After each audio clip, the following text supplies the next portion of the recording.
This program is brought to you by Link TV for educational and non-commercial use only.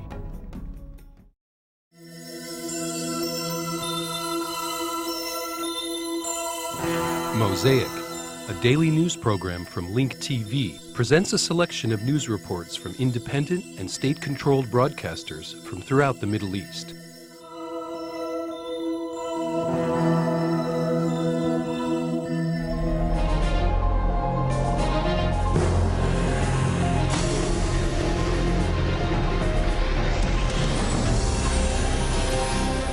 نقل مراسل الجزيرة في إسلام آباد عن مصادر عسكرية باكستانية أن 21 مسلحا. An Al Jazeera correspondent cited Pakistani military officials saying that 21 armed men were killed during the air raid that was carried out by Pakistani planes against what is believed to be a Taliban training area in the Al Sawat Valley.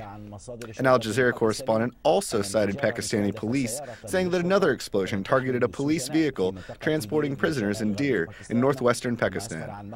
The explosion killed 10 people, including 4 police officers. وفي العاصمة إسلامباد انفجرت سيارة مفخخة يقودها انتحاري استهدفت مبنى. Meanwhile, a suicide bomber drove his booby-trapped vehicle into the Pakistani Police Academy and anti-terrorism unit, wounding 9 people.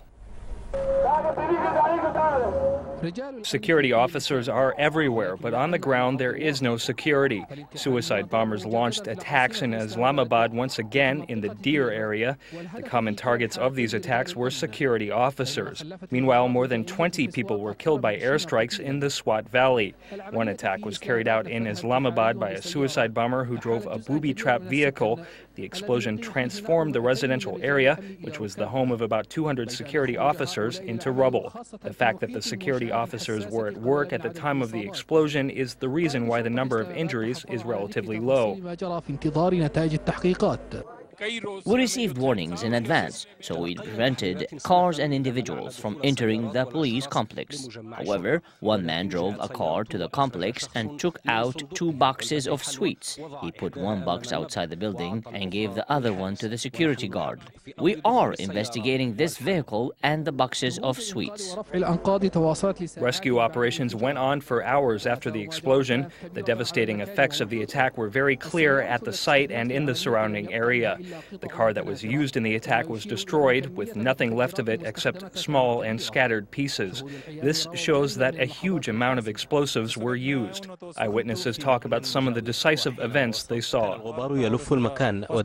I was in the next building. When I arrived at the scene, dust was all over the area. We went to some rooms and took 2 injured people from the counter-terrorism unit and transported them to the hospital. Parts of the vehicle that was used in the attack and some body parts of the suicide bomber were still in the area. Some believe that the new explosion that targeted the police in Islamabad was in response to what is taking place in the parliament pertaining to the so-called fight against terrorism and the war in the tribal areas. The wounded were transported to hospitals in Islamabad. Some were in critical condition. This explosion coincides with unprecedented security measures in the parliament area, which is holding a closed session with the participation of the president and the prime minister and all the security agencies' leaders.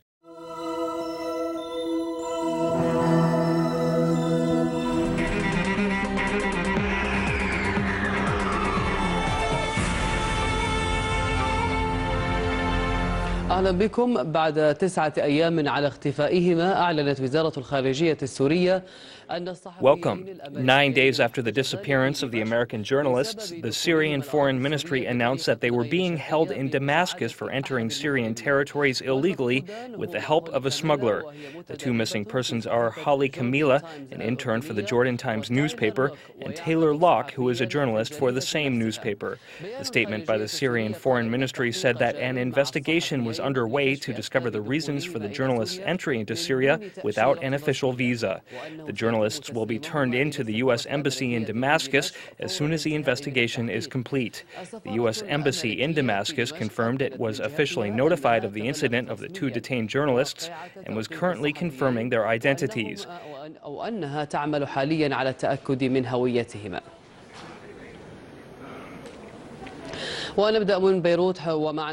Joining us from Beirut is our correspondent Aliyah Ibrahim.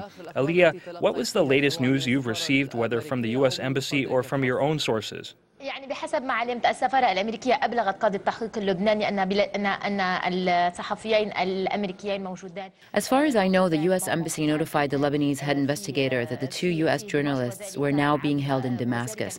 This is because they entered illegally into the Syrian territories. كما ذكرت سابقا صالح، هم لا يوجد على نقاط المرور الرسمية اللبنانية لا يوجد خروج، لم يسجل خروج هذين. As you mentioned earlier, Saleh, these journalists were not found on the official Lebanese exit report, so it's clear that they did not leave Lebanon through legal means. I don't have confirmed information about this, but I suspect that they might have been in this area to do an investigative report about the borders and smuggling across the Lebanese border. بتحقيق صحفي عن الحدود وعن التهريب عبر الحدود اللبنانية. هذه المنطقة كما هو معروف هي منطقة سهلة العبور. This area, as everyone knows, is an easy area crossing from Lebanon into Syria. It's very easy to cross illegally. So most likely they might have been planning to write an investigative article. Did you check on whether the entry of these 2 journalists into Beirut was official and legal?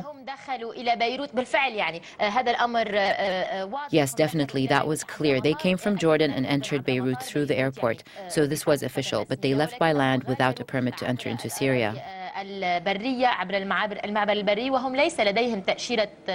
So the return was via land, but entry into Lebanon was through the Beirut airport, based on what I gathered from the security sources here. بحسب ما علمت من مصادر أمنية هنا في. طيب علي، هل لك أن تصفي لنا كيف يتم عادة تهريب؟ Aliyah, can you describe to us how people smuggling takes place from Lebanon or from Syria across their shared borders?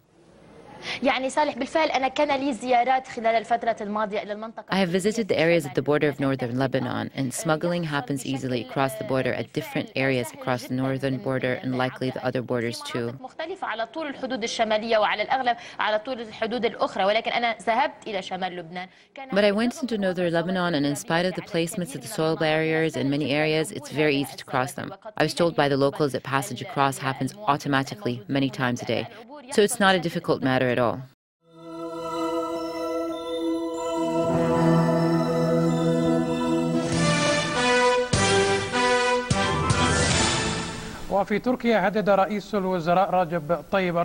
In Turkey, the Prime Minister, Recep Tayyip Erdogan, threatened to carry out a new ground attack inside Iraqi soil against the Kurdistan Workers' Party affiliated with Ankara. On the ground, Turkish warplanes bombed 21 positions belonging to the Kurdistan Workers' Party in northern Iraq, according to a statement by the Turkish Army Chief of Staff. In a new escalation of the Turkish-Kurdish crisis, and in the newest attack in a series of Turkish strikes against Kurdish rebels, the Turkish army announced that its warplanes struck targets belonging to the Kurdistan Workers' Party in northern Iraq. It confirmed that its forces will continue their attack against members of the Kurdistan Workers' Party inside Turkey and across borders in northern Iraq. These developments come at a time when the Turkish Prime Minister, Recep Tayyip Erdogan, announced that the Turkish army may carry out an incursion into Iraq to pursue rebel Kurds who killed 17 Turkish soldiers in an attack southeast of the country last Friday. We must secure northern Iraq as long as the Iraqi side cannot do it. We must make the necessary preparations to secure the border areas. Amidst this, the leader of the opposition National Movement Party, Dolwat Baklashi, called for erecting a separation wall along the Turkish-Iraqi border to prevent infiltration of Kurdish rebels into Turkey. Northern Iraq still needs more military security. The border areas are a major problem that must be resolved. These developments on the ground come as the Turkish government is studying new measures to eliminate Worker Party rebels, which include legal reforms that would call on the Turkish army and security forces to control the security situation and eliminate the rebels. The Turkish government is discussing ways to respond to attacks by Kurdish rebels, and the Turkish parliament will debate the motion to dispatch troops and conduct a wide-scale military operation. Tomorrow, the Turkish parliament is expected to approve the government's request to extend its mandate to order military operations in northern Iraq if necessary. The current mandate ends on October 17th. It is clear that the Turkish government is determined to break the back of the Kurdistan Workers' Party at any cost. If the situation continues as is, a new Turkish incursion into northern Iraq will be an inescapable option. Taha Auda, Saudi Arabia TV, Istanbul.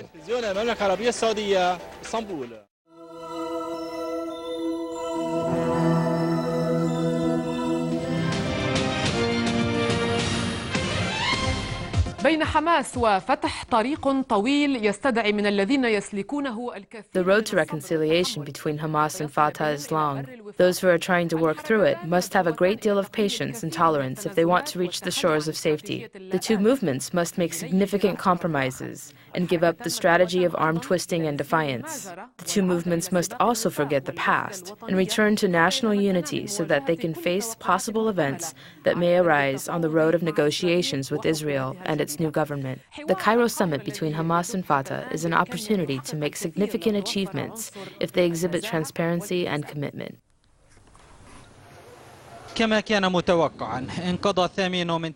As expected, October 8th has passed by and President Abbas did not ask the Central Election Committee to start preparing for the new elections. One should keep in mind that 3 months are needed to prepare for these elections, the same amount of time that is left of Abbas's term in office. The Palestinian president justified not beginning the preparations for the new elections by the election law, which was signed by all Palestinian parties in the parliament, including Hamas. The law calls for holding both presidential and parliamentary elections at the same time. Abbas also justified his decision on other constitutional laws, such as Article 34 of the Palestinian Basic Law, which calls for enacting the election law.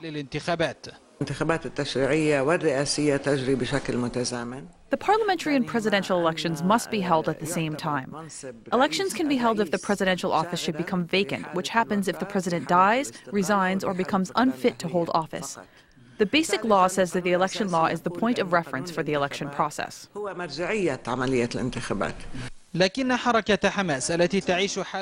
However, the Hamas movement, which has been isolated from Fateh and the Palestinian president, rejected these interpretations, saying that the Palestinian Basic Law limits the president to 4 years in office, which cannot be extended unless new elections are held. بين الانتخابات التشريعية والرئاسية هو قرار في المجلس وقانون في المجلس التشريعي. Holding the parliamentary and presidential elections at the same time is a law that was passed by the parliament. Basic law always takes precedent. We always have to refer to the basic law. The constitutional law says that the basic law should take precedent whenever a contradictory law is passed by the legislative council. يعني قرار يصدر عن المجلس التشريعي. Regardless of the different interpretations used by the two factions to justify their positions, political observers believe that the problem between them needs a pure political solution, since the division between them is political in nature. I think that the law itself is contradictory because it says that the president's term in office can't be extended without elections. Yet at the same time, it also calls for holding both the presidential and parliamentary elections at the same time. Therefore, I think there is no need to enter into legal debate. The issue can only be resolved through dialogue, or else we will be facing a national catastrophe in the true sense of the word. It is clear that the arguments between Hamas and Fateh pertaining to whether Abbas should stay in office will continue until January 9, 2009. These arguments may get gradually stronger, but what is even more dangerous is that the two frustrated factions may take certain measures that might be counterproductive to the Cairo summit, which already is burdened by many differences between the two Palestinian factions.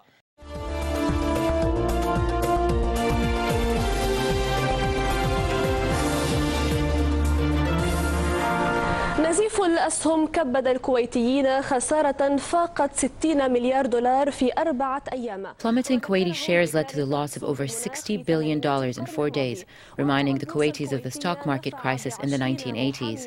The reality of the Kuwaiti Stock Exchange led 20 lawyers to appeal to the court. They demanded that the Prime Minister, the Minister of Trade and Commerce and the Central Bank Chief close the stock market until the crisis passes. Ahmed Al-Unaizi reports from Kuwait. تداعيات الأزمة المالية العالمية The repercussions of the world economic crisis has reached Kuwait and combined financial matters with politics. The Prime Minister, the Minister of Commerce, and the central bank chief could be sued by 20 lawyers who demanded that they intervene to stop trade in the stock exchange until the storm subsides.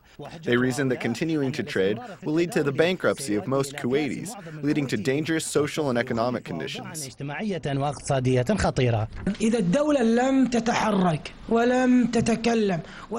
If the government does not move or speak, rather only blowing smoke, then there is no purpose for it. It claims that the economy is strong and claims that the stock market is in good shape, when it is the opposite. Within the last 4 days, the Kuwaiti stock market lost more than 10% of its value, which is about $60 billion. And it seems that the plummeting train has not yet determined its final stop. This is a big problem, and it is getting bigger. Until now, there is no real solution. All the solutions are temporary.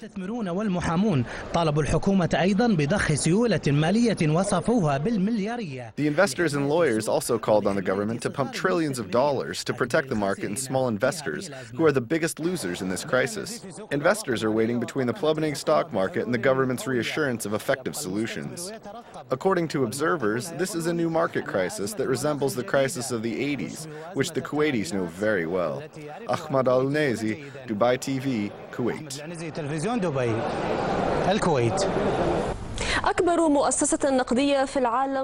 The largest financial institution in the world struck the bell of alarm. The International Monetary Fund predicted the slowing down of world economies. In its latest World Economic Outlook, the institute expected that global growth in 2009 will be at 3%, down from the 2007 growth rate of 5% and at 3.9% in 2008. According to the report, the most advanced economies in the world will pass through a serious slowdown or recession. ستمر بفترة تباطؤ شديد.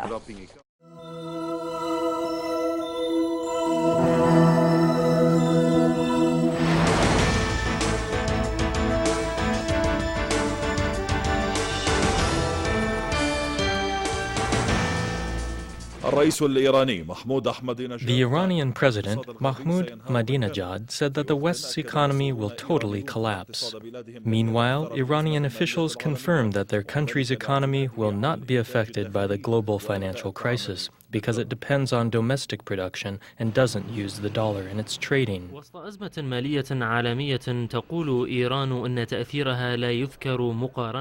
Iran says the effect of the global financial crisis on its economy is next to nothing when compared to other economies in the world. The Iranian economy doesn't depend on the U.S. economy, making it less vulnerable to collapse or bankruptcy, as the case was in many countries around the world. This global interdependency has led to the collapse of giant economic systems in the world, not to exclude the vulnerable Middle Eastern economic systems, which, by and large, depend on the West economy, especially that of the U.S.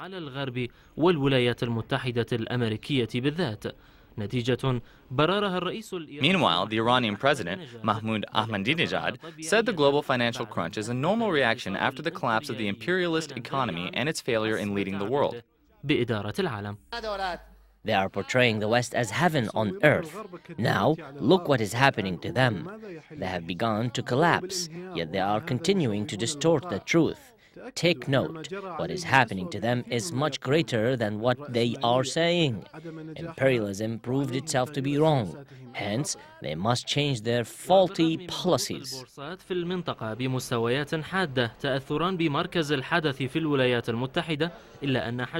Despite the sharp decline witnessed in the regional financial markets as a result of the financial crisis in the U.S., the volume of trading and the rate of growth at the Tehran Stock Exchange were high, exceeding the 5% mark as confirmed by Business Monitor International magazine.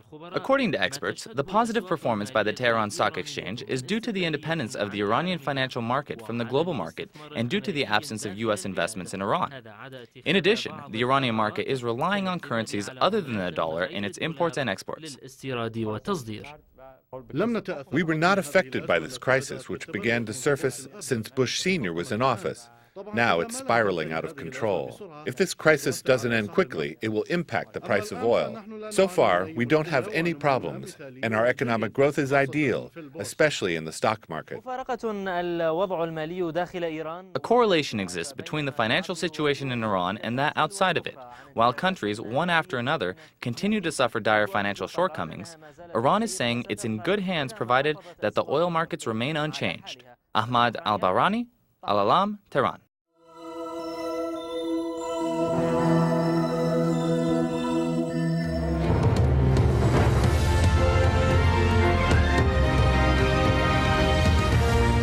Negotiations are still underway to secure the release of the Ukrainian cargo ship MV Faina.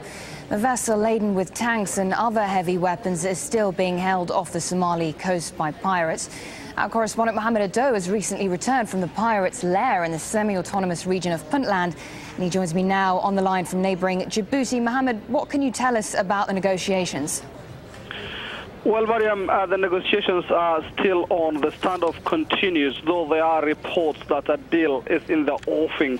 A spokesman for the pirates who is on board the MV Faina, which is transporting tanks, about 37 tanks, whose destination is not yet known, though the Kenyan government has said it belongs to it, and there are reports that it could belong to the government of Southern Sudan.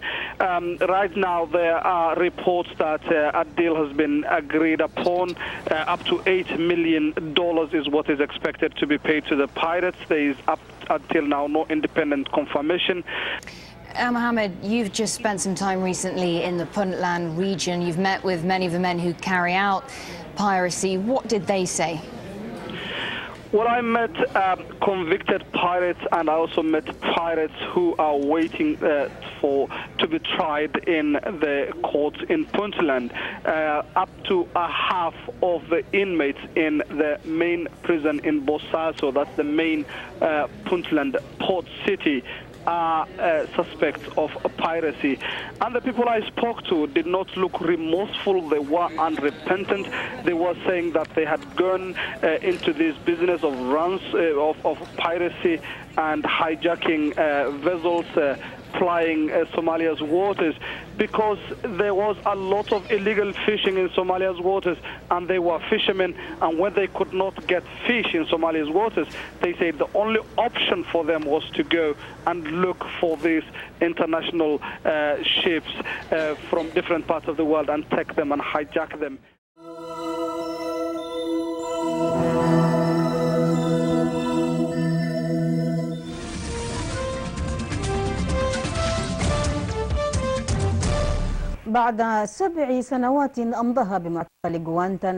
After spending 7 years in Guantanamo prison, Mustafa Ibrahim returned this morning to Sudan.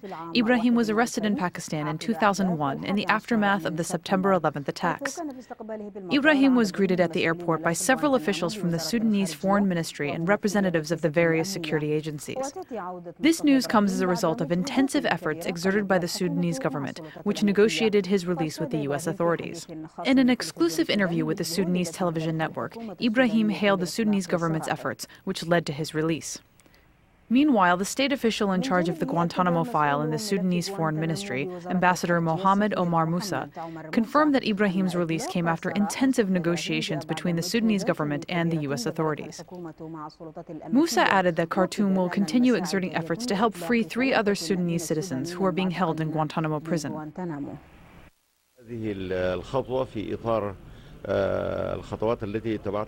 This step is a part of a series of steps that the Sudanese government is taking in order to help protect the interests of its nationals abroad, which include the welfare of Sudanese prisoners held in Guantanamo Bay.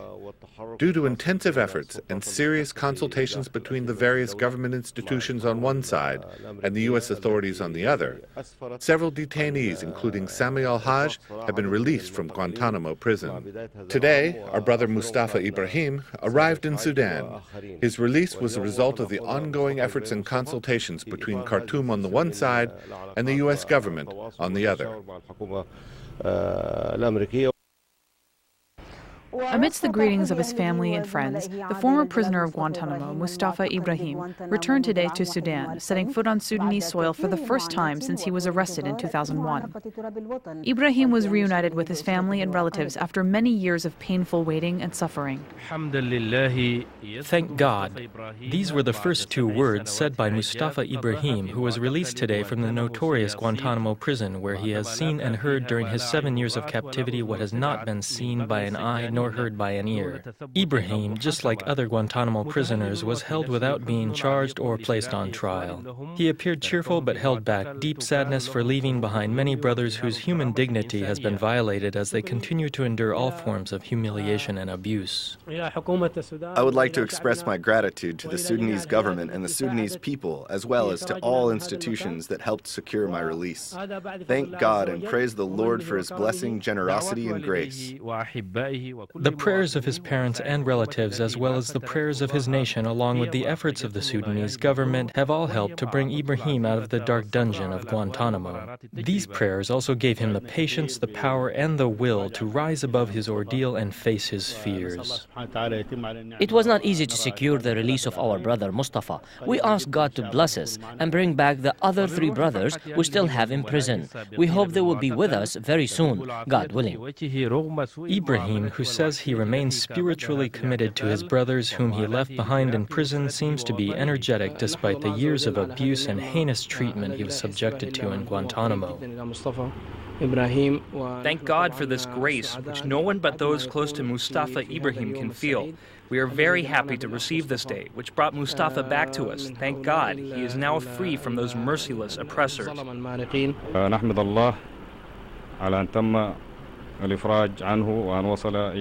Thank God for Mustafa's safe return. He returned to his family safe and sound. His health and spirit are both good. He has been reunited with his family, which has suffered for a long time while waiting for him. Mustafa and his cellmates are trying to display the image of contradictory policies which continue to implement the laws of the jungle. His case highlights the dark image of the New World Order, a world that is turning a deaf ear to the many violations committed against humanity. Meanwhile, global chaos continues to spread from one region to another. Amidst this, no one seems to answer those calling for the closure of the Guantanamo prison.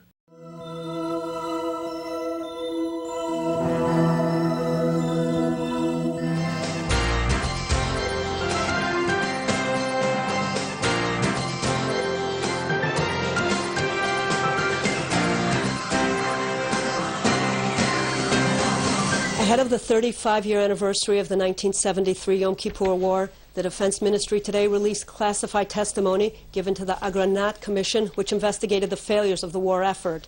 Former Prime Minister Ariel Sharon, who had returned from retirement to lead a tank division, said that as soon as he reached the southern front, he realized the commanding officers had no idea what was going on the ground and that they were overly optimistic about their situation.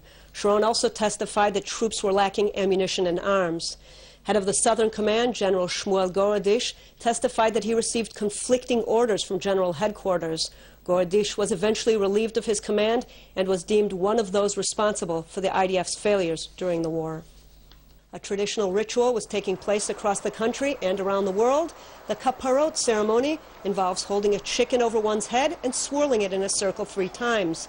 Prayers are recited to symbolically transfer the sins accumulated throughout the year onto the chicken. The bird is then slaughtered, and the poultry is used to feed the poor. Here to talk about the Yom Kippur Day of Awe is Rabbi Rachel Sabbath Beit Halachmi of the Shalom Hartman Institute. Rabbi Rachel, thanks for coming in this evening. A pleasure. In these tough times, it seems that the entire world needs to go through a process of soul-searching, does it not? Absolutely. I think that we've seen, because of all of the uncertainty, both political, economic, agricultural, throughout the world, that the world really is very much hanging in the balance. I think it even heightens the meaning of Yom Kippur and the ways in which each of us can respond. If we truly prepare ourselves for the holiday, then it is indeed a possible new opening into the future for all of us, collectively and individually. Get more news about the Middle East online at linktv.org/Mosaic.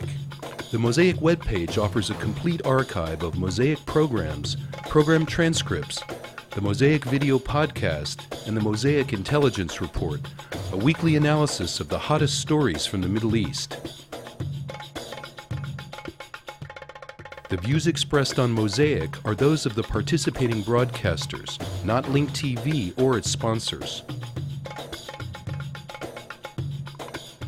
The production of Mosaic is made possible with the support of viewers like you. Thank you.